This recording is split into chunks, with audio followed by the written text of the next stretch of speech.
Hey there. So, imagine you're working on your computer, and suddenly you encounter a pesky problem. Your menu bar on your extended screen has mysteriously disappeared, but it was always there before. You notice this issue right after restarting your machine. How frustrating, right? Don't worry, we'll get to the bottom of this. Now, let's delve into the solution to this puzzling problem. The key lies in a setting called Displays Have Separate Spaces in your system settings under Desktop and Dock. When this setting is enabled, the menu bar will show up on the active space, allowing you to enjoy your extended display to the fullest. Without this option, the menu bar will stubbornly stay on your primary screen.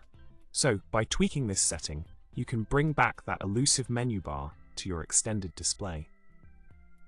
In summary, by adjusting the Displays Have Separate Spaces setting in your system preferences, you can reclaim your misplaced menu bar on your extended screen. It's a simple fix that can save you from a lot of frustration.